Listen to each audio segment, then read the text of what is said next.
CBS Radio news correspondent Steve Portnoy joins me now by phone. Steve, we've seen today the AARP has come out. We also know the American Medical Association has come out against this new health care bill. How significant is that? Pretty significant, Rena. I mean, these are key stockholders, people who would otherwise be involved in the passages they were involved in 2010, trying to get the Affordable Care Act through Congress. The Obama administration brought those stakeholders to the table, and their support of the measure was instrumental in getting it passed. Today, they're on record now opposing this GOP bill. The American Medical Association, the leading lobby of physicians in the country, says it opposes the GOP bill because it's concerned that millions of Americans could lose coverage. You see it on the screen. Reductions in coverage are critical. What we still don't know is exactly how the Congressional Budget Office will rate or score this bill. GOP leaders say they expect that score to come in sometime next week, early next week perhaps.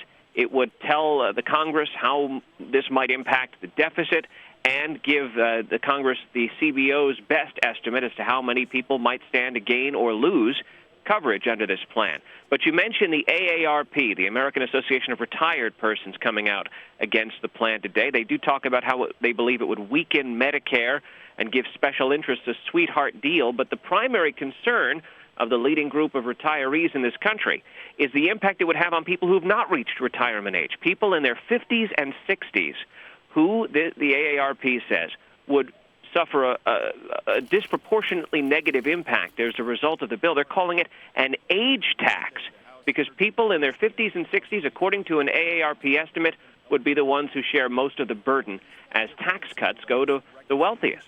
Yeah, they're saying those oldest bracket, people who aren't yet qualified for Medicare, could really pay the most. You were talking more about the Congressional Budget Office, who hasn't yet scored this plan. Tell me, when their assessment comes down, how might this impact the health care bill? Well, that will be the primary basis on which this debate is held and had. The CBO is seen as the nonpartisan independent scorekeeper on Capitol Hill. They're the ones who write the estimates and for the record, establish the impact of proposed pieces of legislation. And this CBO score will be the official basis on which opponents and proponents will fight this battle. I can tell you in the last 24 hours, since this bill hit Capitol Hill desks, there have been various analyses. There's one by Standard & Poor's that suggests that as many as 10 million Americans could lose coverage. There's the AARP analysis that takes a look at some of the most extreme examples. For example, someone who is 64 years old and is low income, making just $15,000 a year, currently benefits extraordinarily from the subsidies on offer in Obamacare. The AARP estimates that that person, 64 years old, making $15,000 a year, would see his or her premiums shoot up by $8,400 a year if the GOP proposal were to be put in place. So these are really sharp and negative impacts, and it's just now becoming clear to lots of people in Washington just how negative those impacts would be on people who would perhaps need help the most. And that's why you have the American Medical Association leading the charge against this bill. The House Speaker, however, says it's a conservative wish list, and he is leaning on Republicans who so far have said they oppose it because it's too much of a new entitlement, that it's not going far enough. He wants them to come on board.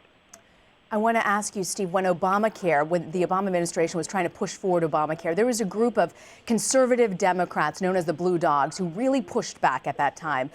Do you think the Freedom Caucus is the equivalent of the Blue Dogs back then? Is this the group that folks on Capitol Hill need to win over to get this to pass? Well, certainly they need the help of the House Freedom Caucus. Last night, the Freedom Caucus members left a closed-door huddle and said if Speaker Ryan wants to do this, he's going to have to do it with the help of Democrats because we're not going to get behind it as it currently is constituted. Rand Paul on the Senate side is another key vote that Republicans would need. The margins are so thin on the Senate side. With respect to a comparison to the Blue Dogs, it's interesting because several moderate Democrats who voted for the Affordable Care Act in 2010 wound up losing their seats as a result of that, as Republicans said that they were in favor of a government takeover of health care. That's what helped the rise of the Tea Party and the Republican takeover of Congress ever since 2010.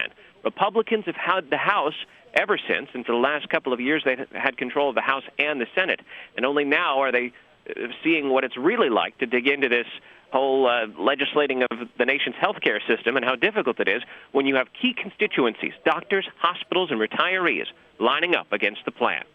Steve Portnoy with CBS Radio News. Steve, thanks so much. You bet.